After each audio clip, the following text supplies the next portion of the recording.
nggak pulang sama siapa-siapa, aku pulang sendiri. Lihat sosok kakek-kakek lagi nongkrong di loker guys. Gimana guys sebagai pekerjanya? Apakah kalian nggak takut?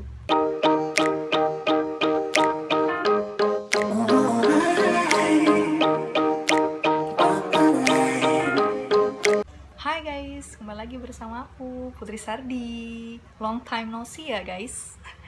Karena 2 bulan kemarin itu aku disibukkan dengan beberapa kegiatan yang membuat aku jadinya agak kepending nih guys buat upload video. Sebenarnya ide cerita yang mau aku ceritain dan aku bahas ini sebenarnya udah kepikiran dari 2 bulan yang kemarin. Because karena ada kesibukan yang gak bisa aku tunda, jadi aku kepending dulu untuk upload video mengenai cerita yang kali ini aku mau bahas. Gimana kabarnya nih guys? Semoga sehat-sehat aja ya, baik-baik aja. Saat ini lagi musim hujan nih, karena udah mulai ya kan, Desember biasanya ya emang udah musim hujan sih. Dan di tempat aku sekarang itu lagi musim hujan banget gitu. Tapi nggak tahu kalau tempat kalian gimana. Oke, kita langsung aja masuk ke pembahasan cerita horor terseram menurut versi aku. Yang pertama itu adalah Hotel Indonesia, yang lokasinya pasti kalian udah sering tahu nih, pasti. Kalian apalagi kalau sering banget yang namanya Car Free Day waktu sebelum Covid ya. Karena sekarang Covid pasti ya udah ditutup lah, nggak ada Car Free Day. Mungkin untuk kemarin sempat lah ya. Nah, hotel ini tuh berada di Bundaran HI lokasinya, yang bernama Kempinski. Kalian pasti tahu dong Kempinski. Nah, hotelnya itu lokasinya di Bundaran HI, berdekatan sama Mall Grand Indonesia. Sebelah sini, sebelah kanannya itu kalau nggak salah Plaza Indonesia. Hotel ini tuh memiliki rating nilai berbintang 5. Pastinya udah hotel bagus, mewah, serba mewah lah ya, bagus. Jadi mana lokasinya juga di Jakarta ya kan, di pusat perkantoran gitu kan. Nah, hotel ini itu dulunya diresmikan sama Soekarno pada tanggal 5 Agustus 1962, yang mana arsiteknya ini berasal dari Amerika Serikat guys, yang bernama Sorensen dan istrinya Wendy. Hotel ini selain dia mewah, hotelnya juga itu punya cerita mistis katanya guys. Di lantai 4 itu menjadi sarang penghuni makhluk astral. Aku nggak tahu sih, maksudnya kenapa alasannya di lantai 4 itu menjadi tempat penghuni makhluk astral. Aku juga kurang tahu detailnya gimana, jelasnya gimana. Pokoknya dari cerita yang beredar sih kayak gitu. Terus ada cerita yang kedua nih guys. Cerita yang kedua itu dari cerita banyak yang beredar, menurut pengunjung atau tamu yang kesana itu, dia melihat seringkali melihat sosok wanita bergaun putih yang melewati lobi hotel. Jadi ketika si tamu ini akan melewati lorong-lorong mau masuk ke kamar hotel, nah ada wanita bergaun putih itu lewat. Nah itu yang seringkali ditemuin sama pengunjung katanya guys, dari sumber yang aku baca. Terus cerita yang kedua, ada petugas dari hotelnya atau sendiri atau pekerjanya lah ya, itu dia juga ini ketika dia mau ke loker, dia itu ngeliat sosok kakek-kakek lagi nongkrong di loker guys. Aku kalau jadi petugasnya mungkin aku nggak tahu harus ngapain, mungkin aku langsung buru-buru gitu kan. Ketika aku mau masuk buru-buru langsung lihat, langsung ngambil tas aku. Biasanya di loker itu kan isinya tas kita, kalau misalnya kita kerja sih paling di loker itu tas kita, barang-barang kita. Dan ketika kita mau pulang pasti kita ke loker dong, ngambil tas buat pulang. Kalau aku jadi si mbak-mbaknya atau mas-mas yang jadi petugas di sana, mungkin kalau aku ngeliat ada sosok kakek-kakek gitu lagi nongkrong di situ, mungkin aku langsung buru-buru atau langsung buru-buru ngambil, atau mungkin aku kabur atau gimana ya, minta antarin sama temen gitu. Gak mungkin aku sendirian sih. Itu creepy banget guys. Nggak kebayang kalau aku kerja kayak gitu. Terus cerita yang ketiga ini katanya pianonya juga suka berbunyi sendiri guys, tanpa ada yang memainkan pianonya. Jadi pianonya itu letaknya di ballroom, dimana piano itu suka berbunyi sendiri, suka memainkan sendiri tanpa ada yang memainkan. Gimana guys sebagai pekerjanya? Apakah kalian nggak takut? Kalau aku udah pasti nggak tahu harus gimana, mungkin aku kabur jauh-jauh dari situ.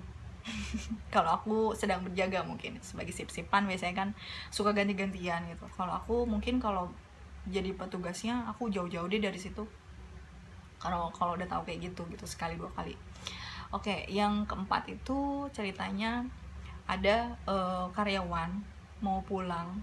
Jadi dia tuh abis tugas mungkin ya, tugas kerja di situ, terus dia pulang. Ternyata dia ngeboncengin sosok mbak-mbak putih. Aku nggak mau sebut ya guys. Nanti pasti ada keterangannya di bawah. Maksud mbak-mbak putih itu apa? Ada notnya. Nah, itu temennya ngeliat. Ketika dia besok balik ke tempat kerjanya lagi, ke hotel ini, temennya bilang, lu kemarin boncengin siapa gitu kan. Nah, si mas atau mbak-mbak yang si pekerjanya yang dia ditanyain ini, dia jawab, gue nggak pulang sama siapa-siapa, gue pulang sendiri lah gitu. Padahal sebenarnya temennya itu melihat kalau dia itu ngebonceng si mbak-mbak itu. Apa nggak serem guys?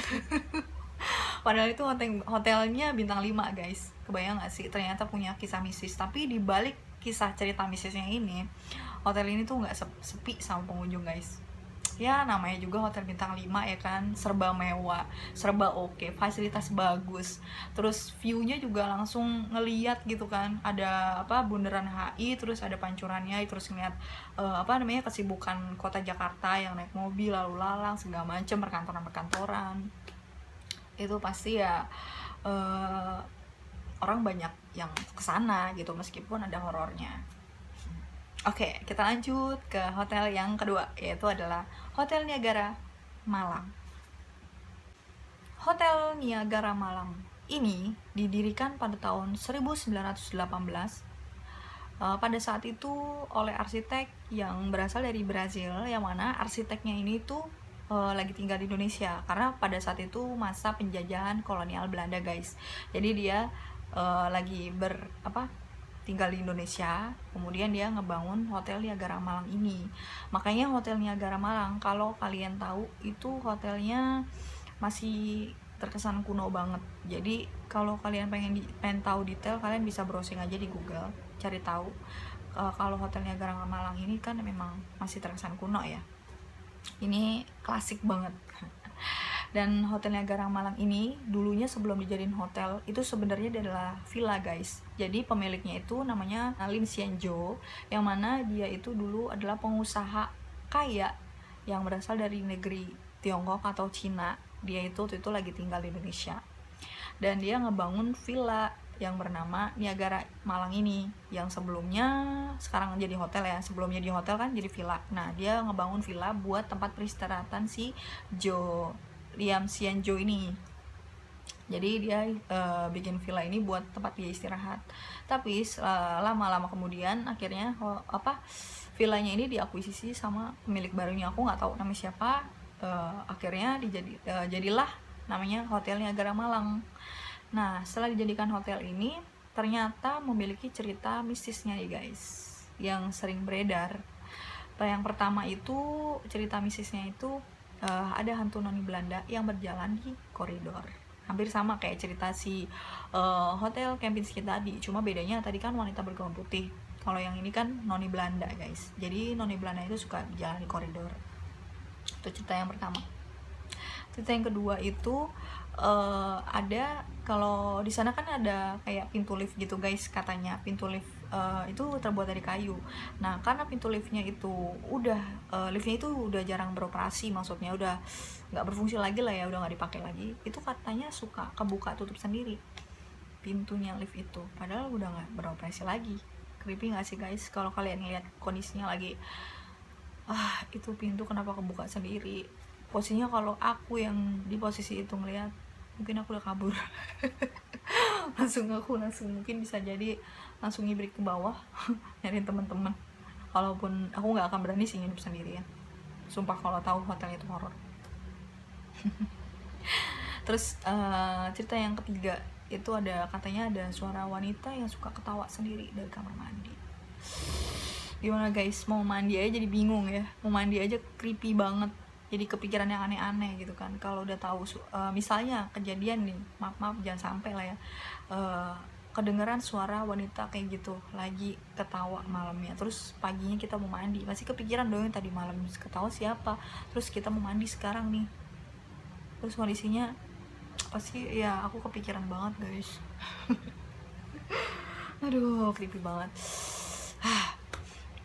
Terus lanjut next cerita yang keempat itu katanya ada suara musik klasik yang suka bunyi sendiri gitu, musik-musik klasik lah ya. Terus ada suka yang dansa gitu ala, terus yang orang-orang kriuhan orang dansa, tahu sendiri lah ya kalau orang kolonial Belanda itu kan suka dansa-dansa gitu kan, suka nari dansa-dansa. Nah itu ada orang kriuhan dansa lagi dansa musik klasik, terus pakaiannya juga ala Victoria gitu.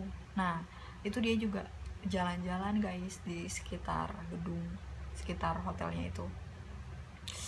Aduh ngeri banget gak sih kalau lagi tidur terus ada ngeliatin penampakan itu. Aduh ya Allah, aku nggak tahu harus gimana, paling bisa membacaannya betul-betul doang. Langsung tidur ya udah, berusaha untuk memejamkan mata.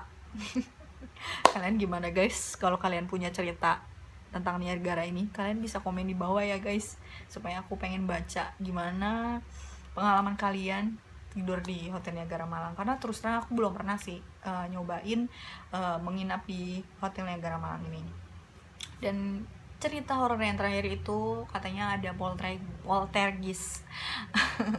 Kalian kalau yang nggak tahu poltergeist, kalian bisa browsing aja atau kan cari tahu. Poltergeist itu menurut pandangan aku guys, poltergeist itu kayak hantunya itu menggerak-gerakkan barang-barang gitu. Misalnya kayak sapu jatuhin, atau meja yang gerak sendiri, atau kursi yang goyang-goyang kayak gitu tuh poltergeist menurut pikiran aku guys. Tapi kalau aku salah, kalian bisa komen di bawah, atau bagian kalian nggak tahu, kalian bisa browsing poltergeist, ingat poltergeist. Oke, kita lanjut next ke cerita yang ketiga. Itu ada Hotel Aquila yang berada di Bandung. Hotel Aquila yang lokasinya berada di Bandung ini didirikan pada tahun 95 guys. Nah Hotel Aquila ini termasuk dalam level bintang 5 guys, sama kayak Hotel Kempinski, dia serba mewah. Jadi ada ya pokoknya apa-apa serba mewah, fasilitas oke, semuanya bagus ya kan guys. Hotel ini itu selain dari sisi kemewahannya, dia juga punya cerita mistisnya guys. Meskipun yang aku cari info-infonya, ini hotelnya serem, tapi ceritanya nggak terlalu banyak kayak tadi Niagara. Oke, langsung aja. Cerita yang horor yang pertama itu suka terdapat ketukan pintu pada saat tengah malam guys. Kalau kebayang nggak kalau kalian lagi tidur tiba-tiba dia ngetok tengah malam, apakah kalian buka atau nggak? Kalau buat aku pribadi, kalau aku mungkin tidur yang masih bisa sadar, nggak terlalu capek banget, mungkin aku bisa itu ada yang ngetok, bisa jadi aku buka. Tapi kalau aku benar-benar tidurnya pulas banget karena capek banget, belum tentu ya, berarti nggak aku buka gitu. Creepy sih, tapi ketika dibuka nggak ada orang itu benar-benar horor banget guys. Cerita yang kedua itu terdapat suara yang aneh dari jendela. Suara aneh dari jendela, apa mungkin suara yang nggak tahu ya guys, aku nggak tahu, nggak bisa ngebayangnya. Suara aneh dari jendela katanya, serem juga sih, creepy juga. Terus yang ketiga itu ada cerita katanya di sana kerannya itu, keran kamar mandi suka kebuka sendiri. Itu kalau penuh siapa yang matiin guys kalau lagi tidur, kalau kebuka sendiri. Oh ya, ngomong-ngomong menurut cerita keran kebuka sendiri, jadi ceritanya guys, waktu itu aku kan pernah cerita ya kalau aku juga punya cerita horor ketika aku nginap di sebuah hotel yang berlokasi di Malang, tapi bukan di Niagara Malang guys, salah satu hotel ya pokoknya. Nah hotelnya itu di hotelnya itu dulunya adalah tempat ini asrama tentara Belanda, prajurit Belanda lah pokoknya, asrama lah. Nah jadi depannya itu modern ya kan, udah dimodernisasi depannya, tapi bangunan belakangnya itu masih kuno banget. Nah ketika aku nginep di sana ya, aku pernah cerita sama kalian guys di cerita di cerita sebelumnya Menara Saida, aku sempat ceritakan bagian part itu. Nah aku nginep di sana itu, oke di sini aku cerita lagi ya, intermezzo sebentar. Jadi ceritanya waktu itu kan aku lagi nginep di Malang karena ada acara hajatan temen aku nikahan. Ketika aku nginep sama ibu aku berdua untuk nemenin aku ke Malang ya guys. Cerita singkat cerita, aku tidur pas aku jam sekitar 2:30 atau jam 3 pagi itu. Tempat tidur aku kan ada dua, sebelah aku ibuku, aku di sini. Nah pas di aku berdua tempat tidur ini, nih aku, nih ibu aku. Nah di sini itu kamar mandi. Nah, depan aku itu pintu, nah sini TV. Nah, aku di sini tidur. Itu kan kayu ya, itu ada yang ngetok guys, kayak duk duk duk gitu, dan kaki aku tuh sampai gerak lompat gitu, sampai kayak lompat gitu guys. Kebayang gak sih? Itu benar-benar kayak nyata banget. Dan aku langsung bangun lompat 2:30 pagi kalau nggak salah. Itu belum subuh guys. Aku dari situ deg-degan posisinya, karena posisinya waktu itu aku lagi PMS ya guys, lagi nggak sholat gitu. Jadi aku lagi PMS, mungkin karena itu juga ya gitu. Jadi katanya kalau orang lagi PMS itu kan wangi ya. Nah, dari situ aku juga baru ngeh guys, oh iya ini kan bangunan tua ya. Terus setelah itu aku langsung baca doa aja, terus aku setel murotal guys. Aku bener-bener serem banget, dan sejak saat itu aku cuma nginep 1 malam itu doang. Besoknya aku langsung check out, bayangin. Karena aku udah nggak suka kalau kayak gitu, nggak mau, takut terjadi apa-apa. Mungkin dia nggak suka kayak sama aku kayak guys. Aku merinding, guys ceritanya. Pokoknya intinya ceritanya kayak gitu. Abis itu aku langsung check out dan aku pulang. Aku nggak berani lagi. Dan ibu aku langsung, aku bilang, bu, ibu dorong tempat tidur aku bilang gitu guys sama ibuku. Terus kata ibu aku bilang, enggak, orang dari tadi ibu tidur, kamu mimpi kali gitu kan. Masa iya sih guys mimpi, aku sampai lompat bangun, itu kayak nggak mungkin banget itu lah ya. Aku sampai lompat loh guys, sampai bangun. Itu pas setelah aku browsing, aku baru taunya ternyata itu adalah bangunan tua.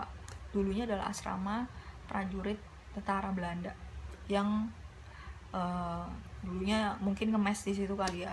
Jadinya horor gitu guys, creepy. Dan yang kedua, siangnya apa malamnya gitu ya, sekitar jam 7 atau setengah 8-an gitu. Sebenarnya sebelum jam 3 itu, sebelum kejadian setengah 3 itu, jam 7 atau jam 8 aku denger suara orang mandi guys di sebelahku. Padahal sebenarnya aku pas aku mau check in, aku jalan, itu emang ada orang guys sebelahku. Tapi aku nggak tahu kalau orang itu ternyata udah check out pas aku datang. Nggak lama aku datang dia check out gitu. Aku nggak ngeh gitu. Tapi pas malam sekitar jam 7-8 itu kayak suara orang mandi apa gimana gitu. Aku pikir itu ada orang, tapi ternyata nggak ada guys. Pas aku keluar itu nggak ada orang guys. Itu 2 hal yang aku alamin ketika aku di Malang. Aku nginep di hotel yang nggak mau aku sebut namanya, pokoknya itu lokasinya di Malang dekat alun-alun. Oke, kita langsung ke topik, ke Aquila Hotel Bandung guys. Maaf intermezzonya terlalu panjang. Jadi hotel Aquila Bandung ini, kisah misterinya tadi kan tadi aku udah bilang. Pertama, kerannya suka buka sendiri itu ya kan, itu katanya suka kebuka sendiri kerannya.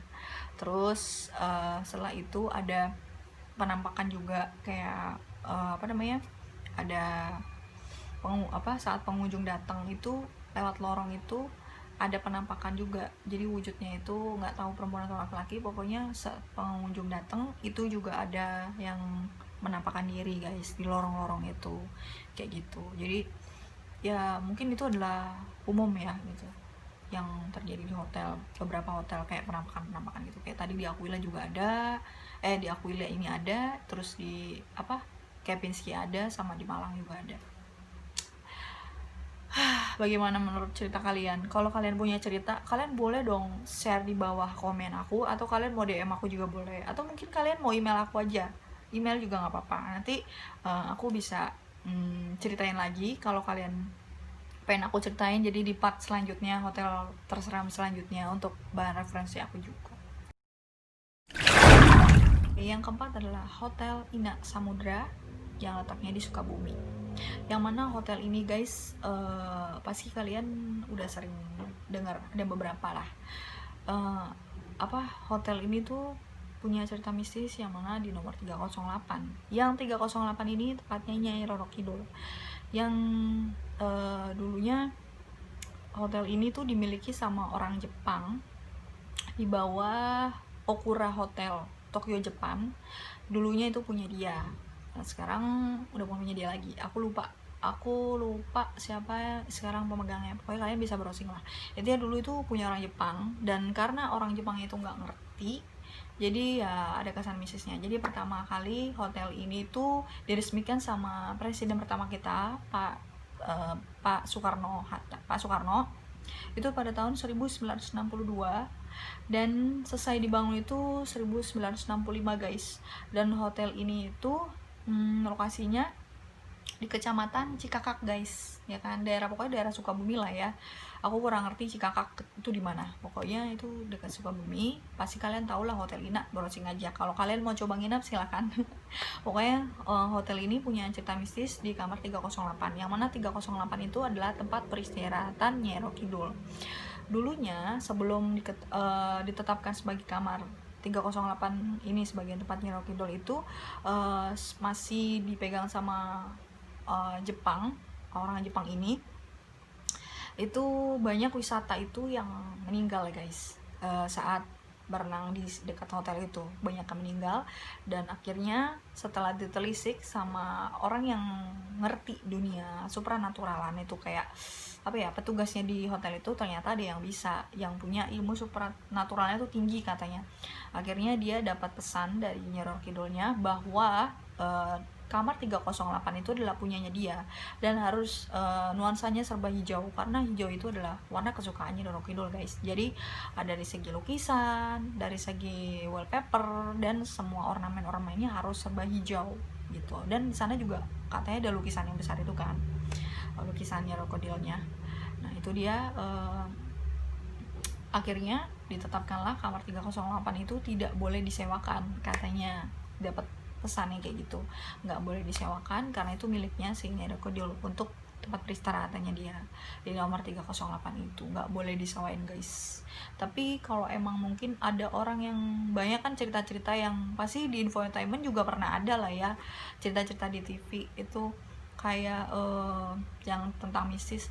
Jadi waktu itu aku pernah lihat sih beritanya di mana ada orang yang pengen kaya atau gimana, aku nggak ngerti juga sih yang kayak gitu-gitu guys. Pokoknya dia kayak bertapa atau maksudnya berdoa ke situ apa gimana gitu, pokoknya di tempat 308 itu, tapi dipandu sama yang mengerti guys tentang hal-hal gaib kayak gitu. Aku kurang paham guys, jadi aku mohon maaf nggak bisa ngejelasin lebih detailnya kayak gimana gitu. Kalau kalian pengen tahu detail banget, kalian bisa browsing di Google, ada Mbah Google yang bisa kalian cari tahu tentang segala informasi apapun yang kalian pengen ketahui guys. Tapi cukup serem juga sih. Tapi aku belum pernah sih ya nginep di Hotel Ina Samudra ini. Kalau kalian yang pernah nginep, kalian bisa nggak ceritain di bawah? Kalian cerita di bawah. Aku pengen dengar cerita dari kalian yang udah pernah nginep di hotel-hotel, atau mungkin kalian punya cerita-cerita horor lainnya di hotel-hotel lain. Kalian bisa komen di bawah buat jadi bahan referensi aku. Mungkin kalau untuk bisa jadi bahan cerita buat aku berikutnya untuk hotel part 2. Dan yang terakhir guys, Hotel Aksana Padang. Hotel Aksana Padang ini dulunya itu sebelum jadi hotel itu adalah waktu zaman kolonial Belanda itu tempat kantoran guys. Terus pada tahun 1988 itu jadi pertokoan yang didominasi oleh warna putih dan hijau. Namun setelah terjadinya gempa pada tahun 2009 silam guys, sebesar 7,3 skala Richter, itu hampir menuntuhkan sebagian dari gedungnya ya kan. Akhirnya direnovasi lah dan menjadi namanya Hotel Aksana Padang. Tadinya Ambacang, sekarang jadi Aksana Padang gitu. Dan pada saat kejadian 2019 gempa itu sebesar 7,3 skala Richter, itu banyak sekali memakan korban. Dan karena kejadian itu guys, jadi setelah jadi horor guys. Yang horor yang pertama itu katanya terdengar suara jeritan. Yang kedua, mobil yang bergerak sendiri tanpa sebab. Yang ketiga, itu ada lebih creepy lagi nih menurut aku guys. Itu mayat jalan sendiri dengan kondisi badan yang gak lengkap guys. Pasti ya gimana ya guys, namanya bencana alam ya kan, mungkin belum sempurna atau gimana aku juga ngerti, atau mungkin itu jin yang menyerupai gitu kan, atau mungkin belum disempurnakan gitu, jadinya mereka ya gitu guys. Jadi ada mayat yang berjalan kaki dengan kondisi badan yang gak lengkap. Oke, cukup creepy guys. Kita doain aja semoga mereka diterima sama Allah Subhanahu wa Ta'ala guys. Ya doain aja yang terbaik buat mereka ya guys. Itu sih yang keempat. itu jadi ada sopir angkot lewat di depan hotel itu. Jadi dikiranya ada penumpang guys, jadi dia ketipu nih, sopir angkotnya ketipu, sangkanya ada penumpang. Nggak taunya apa guys, penumpang itu hilang dong di tengah jalan, hilang guys tengah jalan raib. Terus yang kelima itu ada tukang ojek ceritanya, jadi ada yang naik, tapi ternyata dia bilang dia mau balik lagi karena ada bagian tubuhnya dia yang tertinggal. Terus menurut ceritanya lagi, ada wanita yang menjadi minta tolong, dan ada wanita yang mencari bagian tubuhnya yang hilang. Kalau kalian punya cerita-cerita mengenai cerita horor lainnya tentang hotel, pengalaman kalian nginep di hotel, kalian bisa kok komen di aku. Atau kalian mau aku ceritain lagi, kalian bisa DM, komen, kalian bisa DM ke Instagram aku, bisa email ke email aku seperti biasanya gitu. Tapi jangan lupa guys, kalian subscribe aku dong, dukung aku. Sebagai dukungan video ini, kalian subscribe aku, like video aku, kalian komen di bawah, dan kalian bisa follow Instagram aku, email. Kalau kalian mau cerita boleh kalian email dan segala macamnya. Tapi gimana guys menurut kalian? Kalau cerita aku ada yang kurang, kalian bisa tambahin di bawah ya, komen, kasih pendapat atau gimana gitu, biar aku seneng kalau misalnya aku ada yang kurang kayak gini, kurang apa gitu. Jadi kalian bisa menambahkan sebagai referensi aku gitu. Ngomong-ngomong, untuk cerita yang tadi guys, kan aku sempat pergi ke Malang, dan untuk masalah keran-keran yang kebuka tutup itu, aku juga sebenarnya pernah denger guys. Jadi di kereta itu aku kenalan kan sama orang, dua pemuda. Dia juga mau keluar kota nih ceritanya. Dia ke tempat temennya, dia cerita dia mau nginep di hotel temennya itu di Bali kalau nggak salah, tapi nggak tahu hotelnya hotel apa. Itu hotelnya di Bali, dimana waktu itu dia lagi nginep, kerannya tuh kebuka sendiri guys katanya. Dan terus kejadian anehnya apalagi gitu, ada 3 kejadian. Baru hari itu dia nginep, baru mau nginep guys, belum tidur. Akhirnya nggak jadi guys. Temennya dia itu temennya dia yang aku ketemu, aku kenalan sama orang, 2 pemuda ini, teman mereka itu akhirnya nggak jadi nyet di hotel Bali itu. Akhirnya dia pindah ke hotel yang lain. Emang banyak guys pengalaman-pengalaman atau cerita-cerita mistis yang terjadi di hotel. Menurut aku emang setiap tempat itu pasti selalu ada, tapi tergantung ada yang auranya negatif atau positif, atau yang usil atau enggak kayak gitu. Karena mereka sama kayak kita hidup berdampingan dengan mereka guys. Selalu ingat, kita selalu hidup berdampingan dengan mereka, cuma beda alam aja. Mereka tidak terlihat, kalau kita kan terlihat nyata gitu. Oke guys, gitu aja cerita dari aku. Buat kalian yang suka sama video aku, like video aku. Buat kalian yang belum subscribe, kalian bisa subscribe aku. Dan buat kalian yang mau aku ceritain versi hotel berikutnya, atau mungkin punya cerita-cerita yang lainnya yang perlu aku bahas, kalian bisa komen di bawah. Atau kalian mau DM ke Instagram aku juga boleh. Kalian bisa email juga ke alamat email aku biasa, putrisardi@gmail.com. Dan kalian jangan lupa follow aku dong di Instagram. Maksa. Ya udah guys, sekian video dari aku. Makasih banget udah mau dengerin ceritaku sampai akhir. Semoga kalian sehat terus, sukses terus, selalu tetap semangat, dan jalanin protokol kesehatan selama masa pandemi COVID. Yaudah, segitu aja cerita dari aku. Dadah.